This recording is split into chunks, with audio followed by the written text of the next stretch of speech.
Hey everybody, this is Klaus from Plant-Based News. So I hope you're staying safe during this coronavirus pandemic. I wanted to use this video as an opportunity to re-upload a speech I found by Dr. Greger from 2008. Now, Dr. Greger is of course the founder of nutritionfacts.org, and he's a very influential doctor in the plant-based community.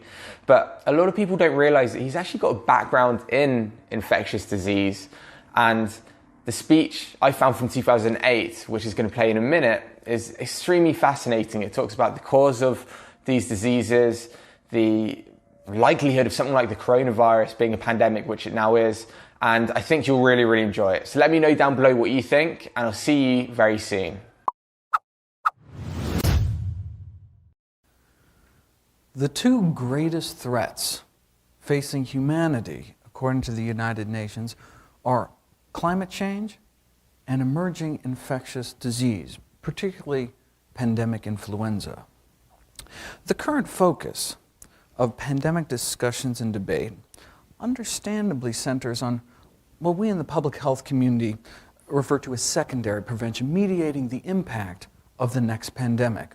An intervention analogous to mammography. Right? Mammograms don't prevent cancer, but if caught early enough, for example, we may be able to decrease morbidity and mortality, and the same with pandemic planning. But what of primary prevention, the possibility of preventing the emergence of pandemic viruses in the first place? Like cancer, the root cause is likely multifactorial, difficult to tease out, but a question worth exploring nonetheless, and the question I'd like to address here today. Let's go back a few years. 1981. Here in the United States, Ronald Reagan takes the oath. MTV starts broadcasting Indiana Jones and Pac-Man mania. It's all the rage. In June, the CDC released a tiny bulletin. 5 men in Los Angeles, it seems, were dying with a strange cluster of symptoms. From humble beginnings, AIDS has since killed 25 million people. Now, the spread, certainly, of the AIDS virus has been facilitated by promiscuity, blood banking, IV drug use, but where did this virus come from in the first place? And of course, AIDS is not our only new disease. There's SARS, Ebola, mad cow, bird flu, but from where do emerging diseases emerge? Well, let's go back a bit further, much further. Human beings have been on this earth for millions of years, yet throughout most of human evolution, there were no epidemic diseases. No one ever got the measles because measles didn't exist. No one got smallpox, no one got the flu, not even the common cold, until about here, 10,000 years ago. Medical anthropologists have identified 3 major periods of disease since the beginning of human evolution, and the first started just 10,000 years ago with the domestication of animals. When we brought animals into the barnyard, they brought their diseases with them. When we domesticated cows and sheep, for example, we also domesticated their rinderpest virus, which turned into human measles, now thought of as a relatively benign disease. Over the last 150 years, measles has killed 200 million people. And in a sense, all those deaths can ultimately be traced back just a few hundred generations to the taming of the first cattle.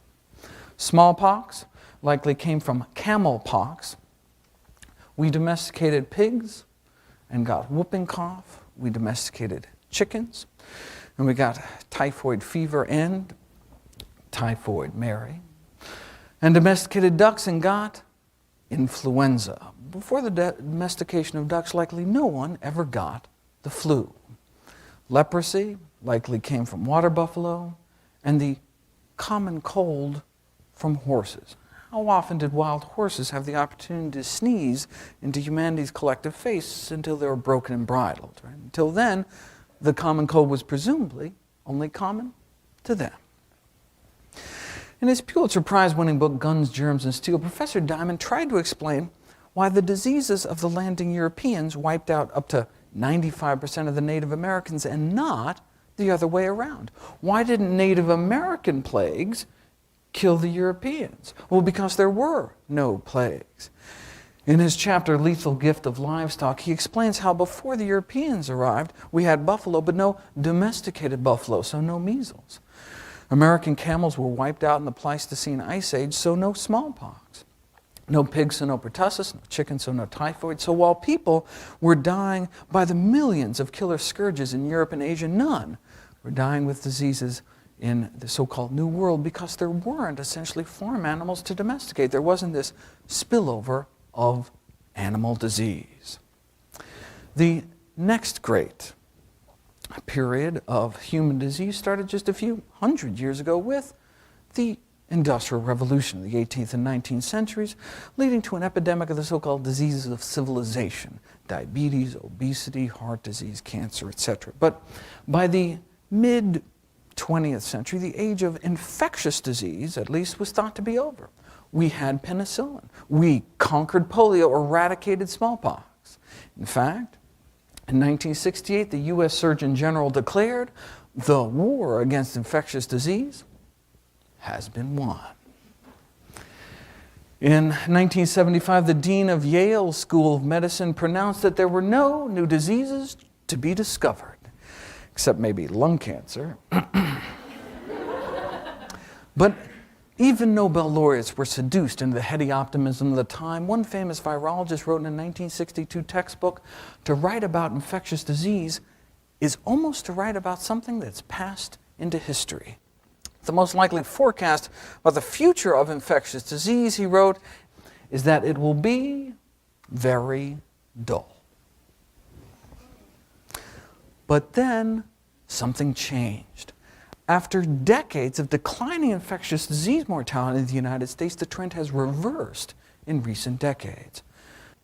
This is a graph from the CDC of infectious disease mortality over time, over the last 50 years or so. And as you can see, it starts declining, declining, declining, declining. But then around 1975, it started to go back up. The number of Americans dying from infectious disease started to go back up. Starting around 1975, new diseases started to emerge and reemerge at a rate unheard of in the annals of medicine. More than 30 new diseases in 30 years, mostly newly discovered viruses. In fact, the whole concept of emerging infectious disease has gone from a mere curiosity in the field of medicine. Now it's an entire discipline, really moved to center stage. We may soon be facing, according to the U.S. Institute of Medicine, what they call a catastrophic storm of microbial threats. We are now smack dab in the third era of human disease, which seems to only started about 30 years ago. Medical historians have called this time in which we live the age of emerging plagues, almost all of which come from animals. But we domesticated animals 10,000 years ago.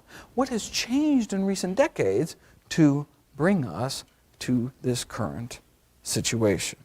Well, we are changing the way animals live. Take Connecticut, for example, where in 1975 Lyme disease was first recognized, since spread across all 50 states, affecting an estimated 100,000 Americans since its emergence. Lyme disease is caused by bacteria-infested deer ticks, but the primary host is actually not deer, but the white-footed mouse. The ticks themselves, not quite as cute, really, but we've been sharing the woods with these fellas forever. What changed recently was suburbia. The black-legged ticks live on the white-footed mouse, kept at bay by woodland predators, but then developers came in and chopped up America's woodlands into subdivisions, scaring away the foxes and bobcats, and now we have more mice, more ticks, and more disease. We are changing the way animals live. Going back a little farther, with the big cattle-producing nations fighting during the Second World War, what Argentina did took advantage of the situation by dramatically expanding its beef industry at the expense of its rainforest. There we discovered the deadly Hunan virus, or rather it discovered us, and the so-called hamburgerization of the rainforest exposed hemorrhagic fever viruses all across the continent subsequently. Turning to the other side of the world, cutting into Africa's rainforest exposed a number of other hemorrhagic fever viruses, including Lassa virus, Rift Valley fever, and of course, Ebola. Now, the inroads into Africa's rainforest were logging roads cut by transnational timber corporations hacking deep into the rainforest, dragging along a hungry migrant workforce which survived on bushmeat, wild animals killed for food. Now, this includes upwards of 26 different species of primates, including a number of endangered great ape species, gorillas, chimpanzees, who are shot, butchered, smoked, and sold as food. Now, by cannibalizing our fellow primates, we may be exposing ourselves to viruses particularly fine-tuned to our own primate physiology. In fact, recent outbreaks of Ebola, for example, have been traced to the exposure to the bodies of infected great apes hunted for food.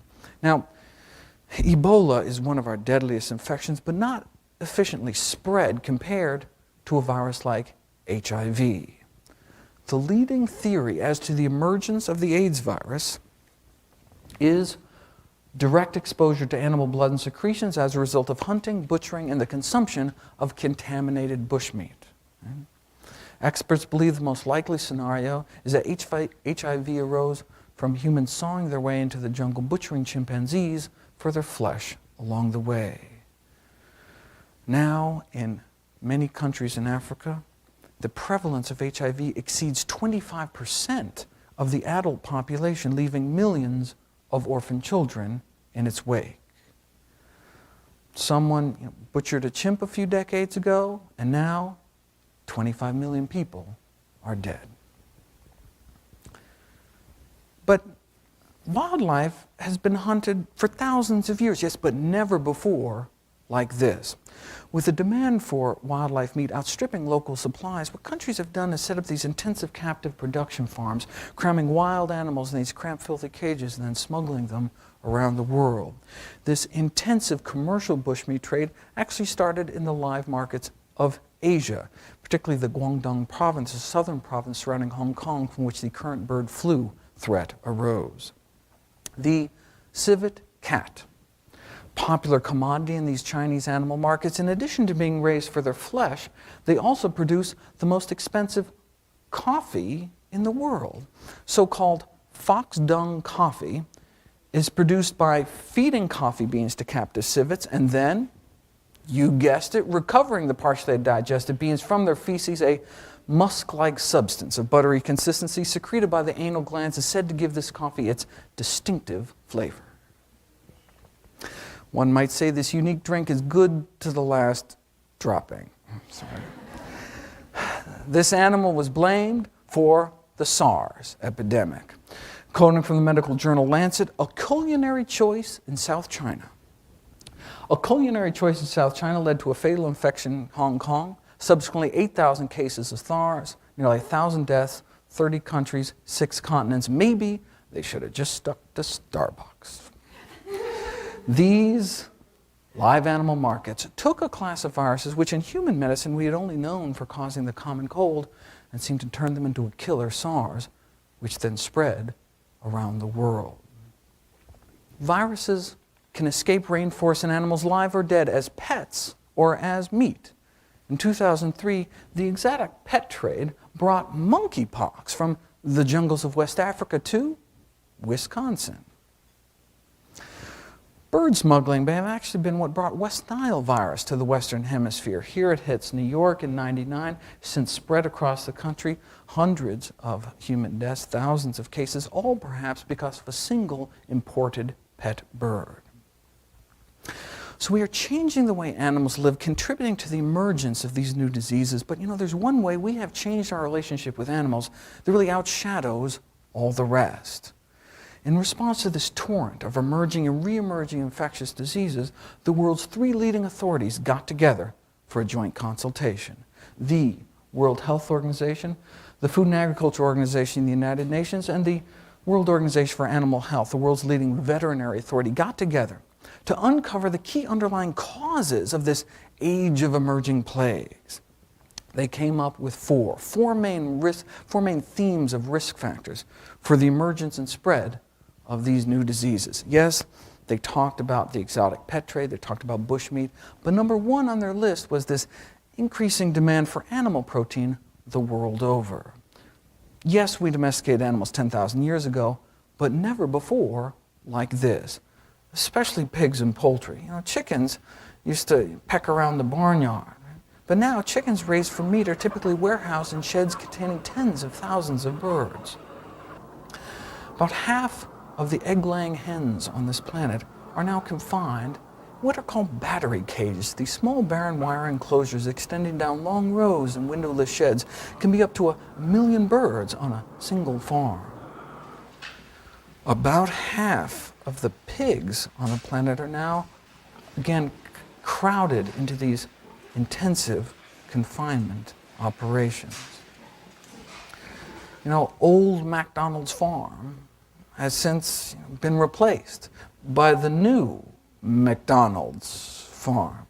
These intensive systems represent the most profound alteration of the human-animal relationship in 10,000 years. And no surprise, they are breeding grounds for disease. A few snapshots.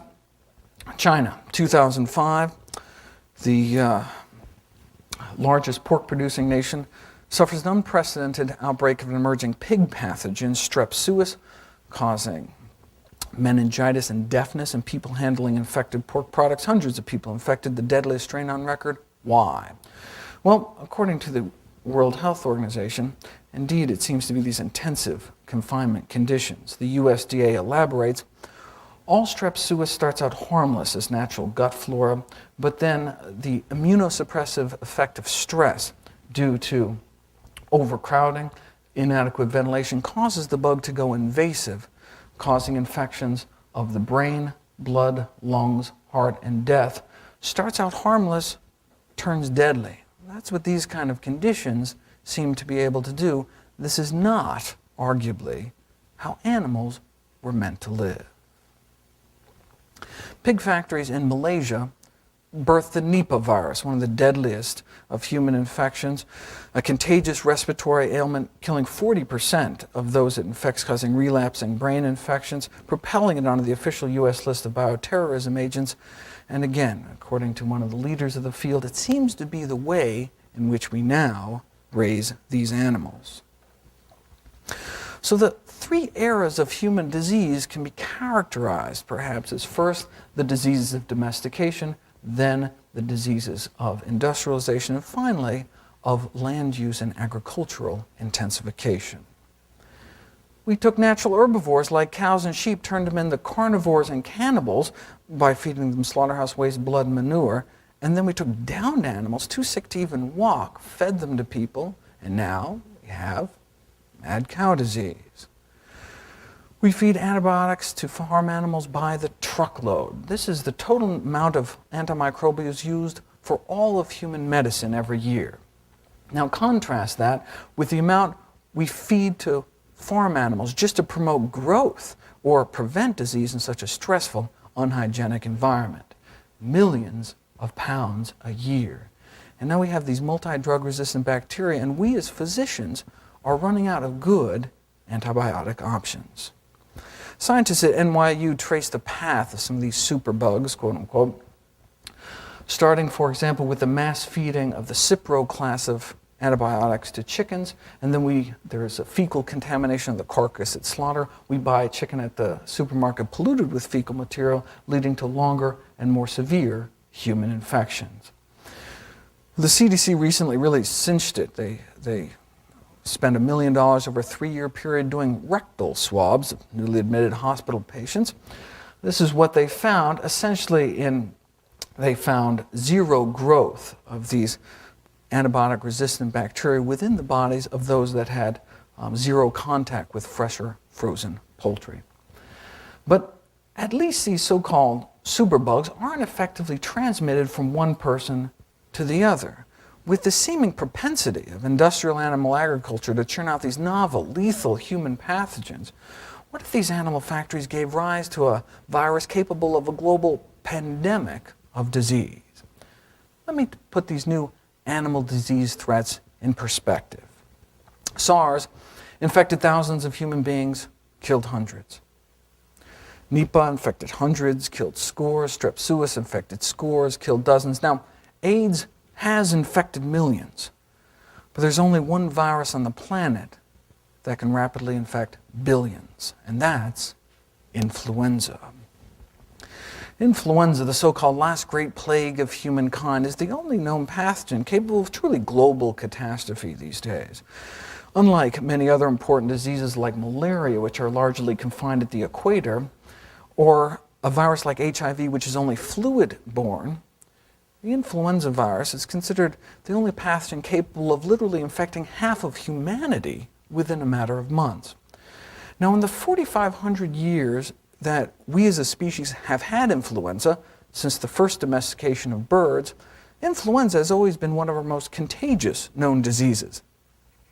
But only since the emergence of this highly pathogenic, highly disease-causing strain H5N1 has the influenza virus also emerged as one of our deadliest.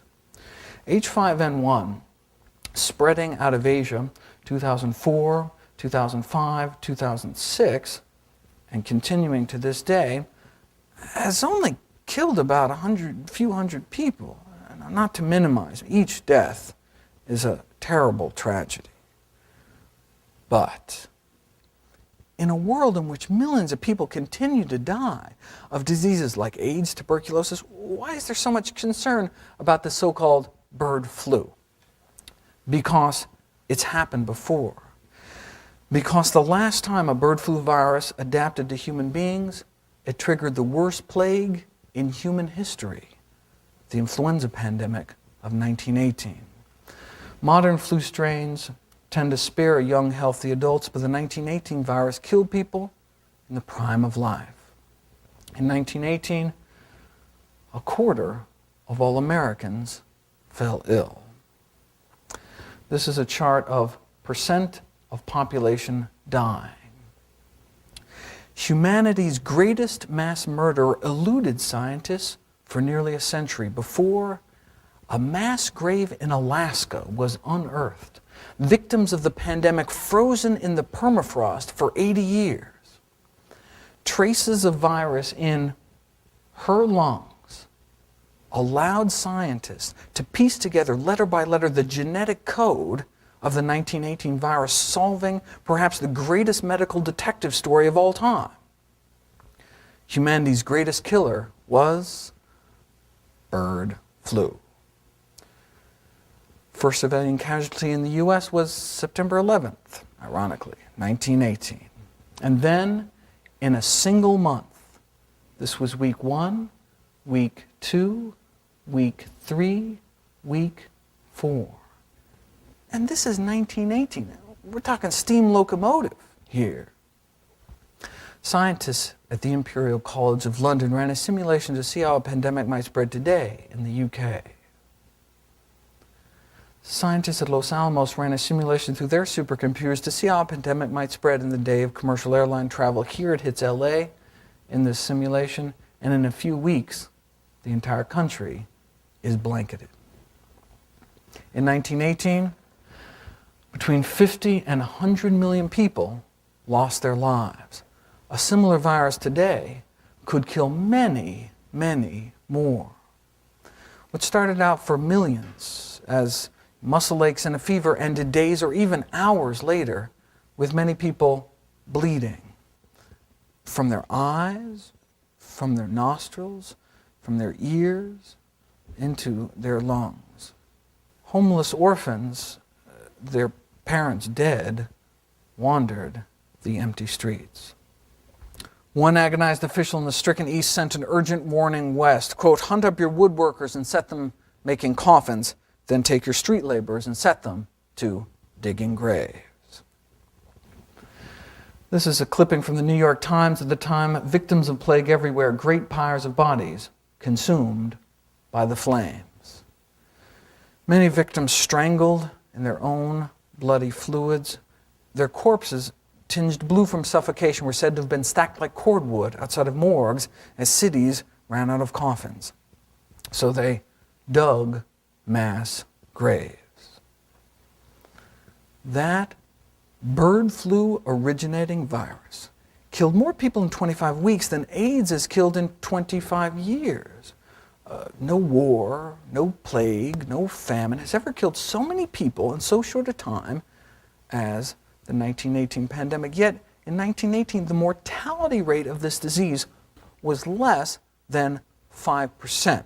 This estimate here, potentially tens of millions of people dead in the next pandemic, is based on that same 2 to 3% mortality rate, what the CDC is now calling a Category 5 pandemic.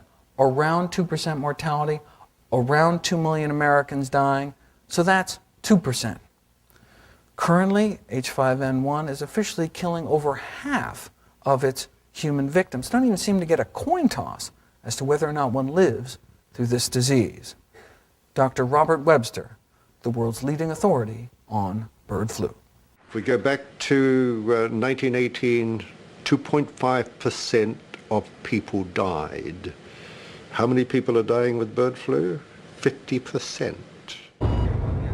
We've never seen such an event since the time of the plagues. Up to 60 million Americans come down with the flu every year. What if it suddenly turned deadly? That's what keeps everyone up at night. The possibility, however slight, that a virus like H5N1 could trigger a human pandemic. That'd be like combining one of the most contagious known diseases, influenza, with one of the deadliest, like crossing a disease like Ebola with the common cold. Where did this virus come from? Well, the current dialogue surrounding avian influenza speaks of a potential H5N1 pandemic as if it were a natural disaster, a hurricane, earthquake, over which we couldn't possibly have control. The reality, though, is that the next pandemic may be more of an unnatural disaster of our own making. In poultry, bird flu has gone from an exceedingly rare disease to one which now pops up every year. The number of outbreaks of highly pathogenic avian influenza in the first few years of this century have already exceeded the total number of outbreaks recorded for the entire 20th century. You'll note that these are 5-year intervals. Well, in just the first 5 months of 2006, we were already up to here, with outbreaks continuing to this day. If one looks at the number of birds involved, the escalation is even more dramatic. At this scale, not even a blip until the 1980s. Bird flu seems to be undergoing evolution in fast forward. As one leading flu expert told Science, we've gone from a few snowflakes to an avalanche. And the increase in chicken outbreaks has gone hand in hand with increased transmission to humans. A little over 10 years ago, essentially no known people, not a single person known to get sick directly from bird flu. But since H5N1 arose in 1997, 4 other chicken flu viruses have affected people from Hong Kong to New York City. We can add another pink ring for the 4 cases in England and Wales last year. In the Netherlands outbreak, there's evidence from a government investigation of 1,000 people infected, with symptomatic poultry workers passing the virus on to a whopping 59% of household family members. Human-to-human transmission at a rate of seasonal flu. So 10 years ago, or a dozen years ago, essentially no one was getting infected with bird flu, and now there's been over 1,000 cases in continents around the world. Now, in the Netherlands outbreak, 30 million chickens died, but only one person, one of the attending veterinarians, tragically died. So the Netherlands virus was good at spreading, but not at killing. H5N1 is kind of the opposite, right? H5N1 isn't even good at spreading from birds to people. Look, it's been around 10 years, over 10 years. Only a handful of people, a few hundred people, have become infected. And currently, certainly not good at spreading from person to person. But the human lethality of this strain is ferocious, over 10 times deadlier than the worst flu virus on record, that which triggered the pandemic of 1918. So what the Netherlands outbreak shows us is that this virus can evolve to go directly human to human. What H5N1 shows us is that this virus can evolve into an efficient human killer if this trend is allowed to continue, our nightmare may one day be realized. The worst of both worlds, contagious and deadly. So to slow down or stop this rapid recent emergence of highly pathogenic flu viruses, one must first ask, well, what triggered this avalanche in the first place? What has changed in recent decades to bring this all upon us? The emergence of H5N1 has been blamed on free-ranging flocks and wild birds, but people have been keeping chickens in the backyards for thousands of years, and birds have been migrating for millions. Right? Bird flu's been around forever. What turned bird flu into a killer? Well, the senior correspondent, NewsHour with Jim Lehrer, posed that question to Dr. Webster, the so-called godfather of flu research. Was there something qualitatively different about this last decade made it possible for this disease to do something it's never done before, some kind of change in conditions that suddenly lit a match to the tinder? Webster replied. He said, farming practices have changed. He talks about growing up on a farm. But now, we put millions of chickens into a chicken factory, next door to a pig factory. And this virus has the opportunity to get in one of these chicken factories and make billions and billions of these mutations continuously. And so what we've changed is the way we raise animals and our interaction with those animals. Then he talks about how the virus is escaping from the factories, infecting wild birds. But he says that's what's changed. We've changed the way we raise animals. Right? But we're changed the way we raise animals by the billions. The number of chickens we slaughter every day, spread wing to wing, would wrap more than twice around the world's equator. The big shift in the ecology of avian influenza has been the intensification of the global poultry sector. The developing world meat and egg consumption has exploded, leading to these industrial-scale commercial chicken facilities, arguably the perfect storm environment for the emergence and spread of these so-called super strains of influenza. In the early 1980s, nearly all the chickens in China were raised in tiny backyard outdoor flocks. But now there are 63,000 CAFOs in China, concentrated animal feeding operations, with a few of these so-called factory farms confining 10 million birds on a single farm.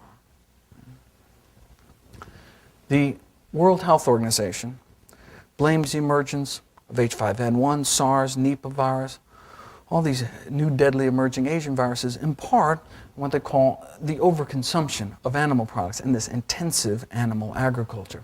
The Food and Agriculture Organization of the United Nations starts out, there seems to be an acceleration of human influenza problems in recent years. This is what they mean. This is from the World Health Organization. These are all the new influenza viruses infecting human beings over the last century or so. Now turn your attention to just 1995 on. Seems to be kind of snowflakes to an avalanche in people too. But why? Well, according to the world's leading agriculture authority, this is expected to largely relate to the intensification of poultry production and possibly pig production as well.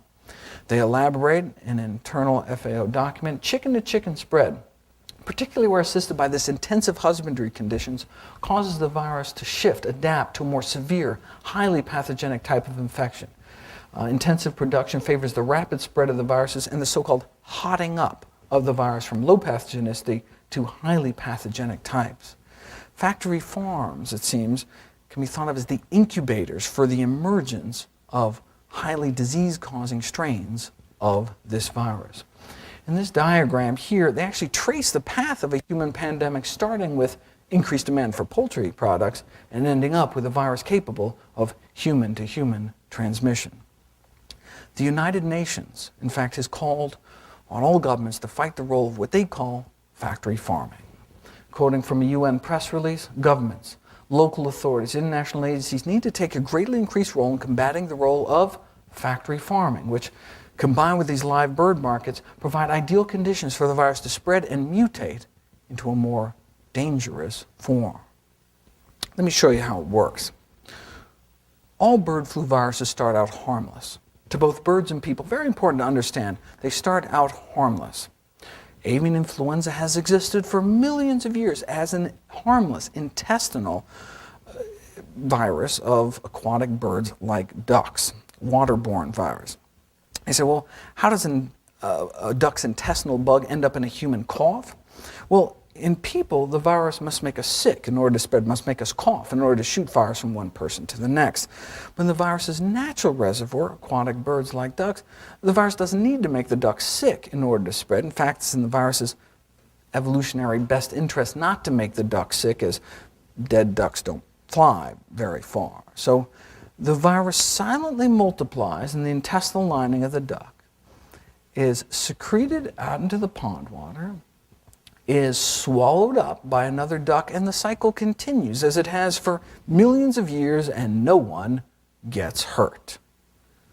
But if an infected duck is dragged to a live bird market, for example, crammed in cages high enough to splatter virus-infected feces on land-based birds, terrestrial birds like chickens, well, then the virus has a problem. If the virus finds itself in the gut of a chicken, it no longer has the luxury of easy waterborne spread. Chickens aren't paddling around in the pond. So the virus must mutate or die. Unfortunately for us, mutating is what influenza viruses seem to do best. So in its natural reservoir, it's been described as being in total evolutionary stasis, harmless. But when thrown to a new host, like land-based birds, it quickly starts mutating, acquiring mutations to adapt to its new host. In the open air, it must resist dehydration, for example, and it may have to spread to different organs to find a new way to travel. The intestines ain't going to work anymore, and it may find the lungs and become an airborne pathogen, which is bad news for terrestrial mammals such as ourselves. Goes into chickens as an aquatic virus, but may come out as the flu. In its new host, the more virulent, the more violent this virus becomes, the quicker it may be able to overwhelm the immune system of its new host. But if the virus becomes too deadly, though, it may not spread as far. In an outdoor setting, at least, if the virus kills its host too quickly, the animal may be dead before it has a chance to spread to too many others. So in nature, there's kind of a natural limit on how virulent these viruses can get, or at least there was until now. Enter intensive poultry production. When the next beak is just inches away, there may be no limit how nasty these viruses can get. Evolutionary biologists believe that this is the key to the emergence of hypervirulent, predator-type viruses like H5N1, disease transmission from immobilized hosts. See, when you have a situation where the healthy cannot escape the diseased, where the virus can knock you flat and still transmit just because you're so crowded, then there may be no stopping rapidly mutating viruses from becoming truly ferocious. And this may explain the virus of 1918, rising out of the trenches of World War I. There were these crowded troop transports. Boxcars were labeled 8 horses or 40 men. So when this harmless virus found itself in these kind of conditions, it turned deadly. Millions forced together under cramped quarters, no escaping a sick comrade. This is thought to be where the virus of 1918 gained its virulence. From the virus's point of view, though, these same trench warfare conditions exist today in every industrial chicken shed, every industrial egg operation. Confined, crowded, stressed, but by the billions, not just millions. The industry is slowly waking up to this growing realization that viruses previously innocuous to natural host species have in all probability become more virulent by passes through these large commercial populations. This is from an industry trade journal. Right? Starts out harmless, turns deadly. That's what these conditions may be able to do. This is not, arguably, how animals were meant to live. So, how does the poultry industry feel about the possibility that its own animal factories may produce a virus capable of killing millions of people around the world? Well, the executive editor of Poultry Magazine wrote an editorial on just that topic. She wrote, "The prospect of a virulent flu to which we have absolutely no resistance is frightening. However, to me, the threat is much greater to the poultry industry. I'm not as worried about the U.S. human population dying from bird flu as I am that there will be no chicken to eat." This is how the Department of Interior puts it. domesticated poultry as the necessary stepping stone to create a pandemic strain of influenza. Now, we used to think pigs were an important link in this chain, so this, probably not a good idea. H5N1 found a way, it seems, not only to kill people directly, but seems to have gone full circle, reinfecting its natural host, migratory aquatic species, who could potentially fly this factory farm virus to continents around the world. Now, unfortunately for us, through some quirk of evolution, the respiratory tract of a chicken seems to bear striking resemblance to our own primate respiratory tract on a molecular level, on a virus receptor level. So as the virus gets better at infecting and killing chickens, the virus may be getting better at infecting and killing us. Virologist Earl Brown, specialist in the evolution of influenza viruses, you have to say, Dr. Brown concluded, again, this high-intensity chicken rearing, really the perfect environment for the evolution for generating virulent avian flu virus. Now, in contrast, there has never been a single recorded emergence of a highly pathogenic flu virus ever from an outdoor chicken flock. Never once has a dangerous, deadly virus ever arisen that we know of in chickens kept outside. You can breed a deadly virus here. It can escape, infect backyard birds, free-ranging flocks, even wild birds. But that transition from harmless to deadly always seems to happen in these kind of conditions because of the overcrowding. Remember, transmission from immobilized hosts, because of the sheer numbers, because of the inadequate ventilation. The dankness helps keep the virus alive. Because of the stress crippling their immune systems, because of the filth. The virus is in the feces that they're lying in, which are decomposing, releasing ammonia, burning their respiratory tracts, predisposing them to respiratory infection in the first place, and because there may be no sunlight. The UV rays in sunlight are actually quite effective in destroying the influenza virus. 30 minutes of direct sunlight completely inactivates H5N1, but it can last for days in the shade and weeks in moist manure. So you put all these factors together, and what you have is this kind of perfect storm environment for the emergence and spread of new super strains of influenza. But what about biosecurity? Don't we want all the birds confined indoors, away from waterfowl? I mean, does it matter if these kind of conditions can turn a harmless virus into a deadly virus if the harmless virus can't get inside in the first place? Well, an FAO research report addressed this very question.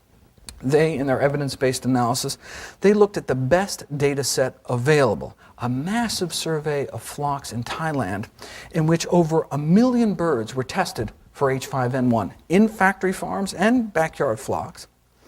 And what they expected to find was that backyard flocks would be at higher risk for infection because they're just out there in the open. But what they found was exactly the opposite. They found that backyard flocks are at significantly lower risk of infection compared to commercial scale operations. Industrial quail and chicken operations were at least 4 times more likely to become infected than backyard flocks. So not only may factory farms be the incubators for the original emergence of high-path strains, based on the best science available, they may also play a role in the spread, the subsequent spread of the virus as well. In part because of the massive inputs and outputs required for this industrial style of animal agriculture.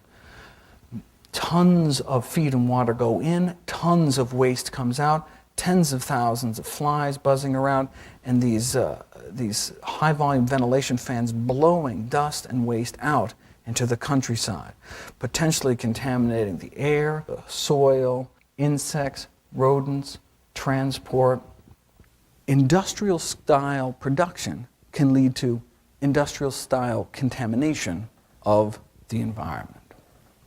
Researchers at Johns Hopkins University School of Public Health looked back and realized that their conclusions were actually consistent with other high-path outbreaks, whether in the Netherlands, Canada, Italy, other diseases. Factory farms consistently at higher risk. They concluded that there's no empirical evidence to support this myth that backyard flocks are somehow the crux of the problem. And again, people have been raising birds in their backyards for about 4,000 years before this disease erupted out of control. Another factor is that studies have uncovered widespread disregard for biosecurity, even in developed countries which claim to have the best biosecurity in the world. According to North Carolina University Poultry Health Management, high biosecurity is still wishful thinking in many areas of intensive poultry production. A bird flu outbreak in Virginia in 2002 led to the deaths of 4 million birds, found its way inside 200 factory farms, highlighting just how wishful the thinking is that industrial poultry populations are somehow completely protected against this kind of infection.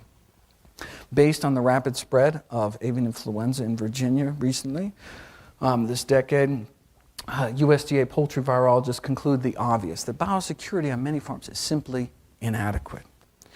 Investigators from the University of Maryland surveyed chicken facilities throughout the Delaware, Maryland, Virginia Peninsula, perhaps the most concentrated density of chickens in the world, and concluded that U.S. chicken flocks constantly at risk for infection triggered by these poor biosecurity practices. But even if the industry had perfect compliance with these guidelines, even if everyone going in and out stepped in antiseptic foot baths, scrubbed their boots, washed their hands, even with perfect compliance, it likely would not be enough. We now know that H5N1 can be carried by flies. Right? You cannot keep flies out of a poultry shed. See, H5N1 is a biosafety level 3+ pathogen. That means in a laboratory setting, this virus must only be handled in unique high containment buildings, specially engineered with airlocks, double door access, shower in, shower out, all floors, walls, ceilings sealed, waterproofed, all electric outlets, phone cords cocked, collared, sealed to prevent any air leaks. All surfaces decontaminated daily, all solid waste incinerated. That's how you're supposed to handle this virus. That's biosecurity.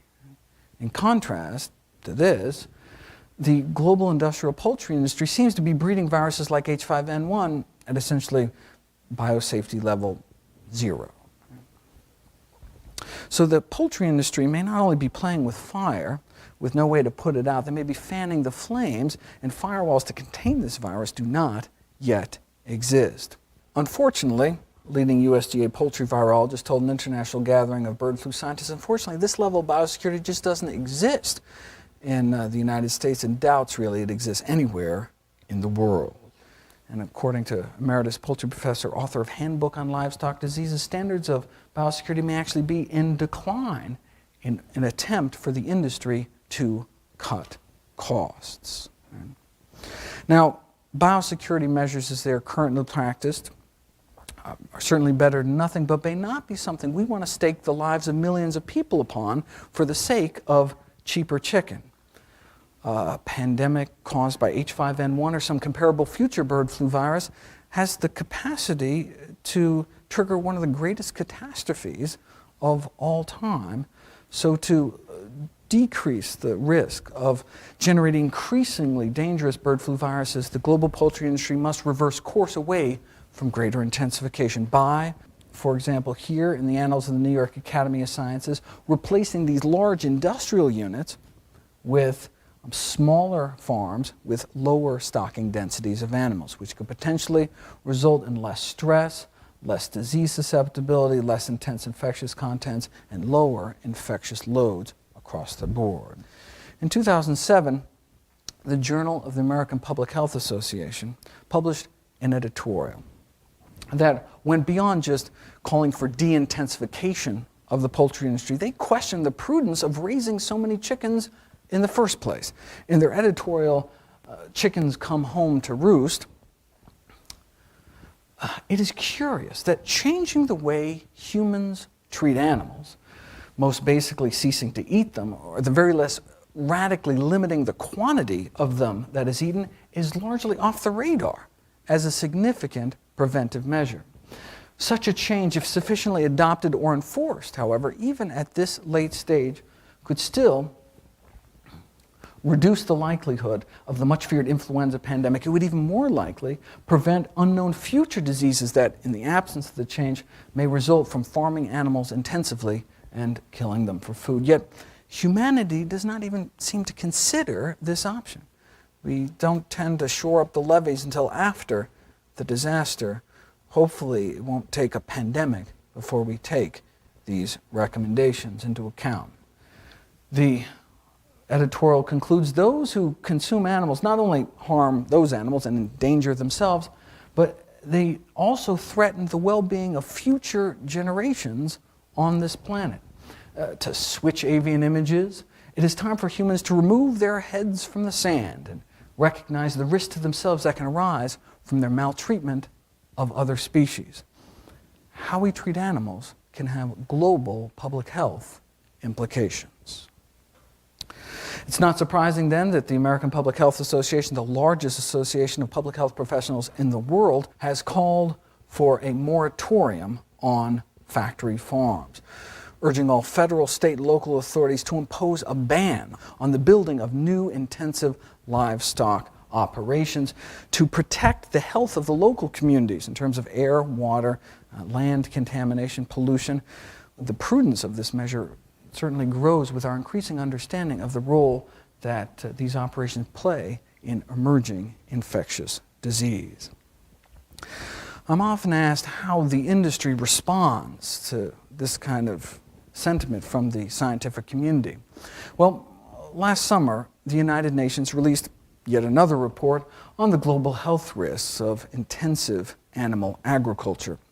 Let me show you how U.S. agribusiness responded to this report. Feedstuffs is America's leading agribusiness publication, and an editorial responded this way to the FAO research report. FAO claims to use scientists to generate its reports, but I wonder if those scientists don't resemble a bearded guy living in a cave in Pakistan who wants the U.S. on its knees. All too typical of the kind of you're with us or against us industry attitude, unfortunately. Now, this is an extreme example. There are those within industry who can take a step back and look at the longer-term view. Avian health expert and longtime industry insider Ken Rudd wrote a really candid article in Poultry Digest called Poultry Reality Check Needed. Drawing on his 37 years experience from within the poultry industry, he concluded with these prophetic words. He said, now is the time to decide. We can go on with business as usual, charging headlong towards lower costs, or we can begin making prudent moves necessary to restore balance between economics and long-range avian health. We can pay now, or we can pay later, but it should be known, and it must be said, one way or another, we will pay. So cutting down our consumption of chickens and fighting the role of factory farming, as the United Nations has called for, may indeed prevent the emergence of future viruses, but H5N1 has already been hatched, already spread and mutated into a more dangerous form, and now that it is endemic in poultry populations across 2 continents, eradication is unlikely. Dr. Michael Osterholm is the director of the U.S. Center for Infectious Disease Research Policy, associate director within the Department of Homeland Security. He tried to describe what an H5N1 pandemic could look like in one of the U.S. leading public policy journals called Foreign Affairs. He asked policymakers to consider the devastation of the 2004 tsunami in South Asia. He said, duplicate the tsunami in every major urban center and rural community around the planet simultaneously, add in the paralyzing fear and panic of contagion, and we begin to get some sense of the potential of pandemic influenza. That's what he thinks it could be like. A tsunami in every city, every town, everywhere, people drowning in their own bodily fluids. Or we could imagine Katrina. Imagine every city, New Orleans, around the world at the same time. All perhaps because people insisted on eating cheaper chicken. The next pandemic may be more of an unnatural disaster of our own making. A pandemic of even moderate impact may result in the single biggest human disaster ever, far greater than AIDS, 9/11, all the wars of the 20th century, and the tsunami combined, has the potential to redirect world history as the Black Death redirected European history in the 14th century. Hopefully, the direction world history will take is away from raising birds by the billions under intensive confinement, so as to potentially lower our risk of us ever being in this precarious place ever again. My intention today was just to focus on primary prevention, getting to the root cause. But with the unprecedented spread of this truly unprecedented virus, it is important that everyone be prepared for the next influenza pandemic. So let me just throw out some resources. The CDC has set up an excellent pandemic preparedness website, pandemicflu.gov. If you click across here, you will find pandemic preparedness checklists for businesses, schools, communities, faith-based groups, all the way down to individual and family preparation, which really focuses on getting everyone right now to stockpile weeks of essential supplies to shelter in place during a pandemic, isolating ourselves and our families in our homes until the danger passes. The U.S. Department of Homeland Security is now using as a key planning assumption that the U.S. population may be directed to remain in their homes under self-quarantine for up to 90 days per wave of the pandemic to support social distancing. Kind of like a snow emergency where you're just told to stay inside, don't go out unless it's an emergency. But instead of lasting a day or two, lasts weeks or even months. Everyone ready to stay in their homes for 3 months? Right? If we have to go out to the corner store during a pandemic to buy toilet paper or something, we may be bringing back to our family more than just groceries. This is an important topic. I wrote I have 6 chapters on preparing for and surviving the next pandemic in my book on the subject. All the proceeds I receive from the sale of the book go to charity to address the problem, and the entire contents of the book is now available free, full text online at birdflubook.org. The goal is to be prepared, not scared. This presentation, by design, given the time constraints, is an oversimplification of a serious public health issue. So I encourage people to go to the website, learn more about the topic. All the citations are hyperlinked, clickable, all 3,168 of them. This is a lay publication. For those interested in the technical science, the underlying evolutionary biological theory, allow me to refer you to an invited review that I wrote for the last issue of Critical Reviews in Microbiology. Anyone interested in a reprint copy, be happy to send you one. If you just email me at mgreger@humanesociety.org. Let me end with a quote from the World Health Organization. The bottom line.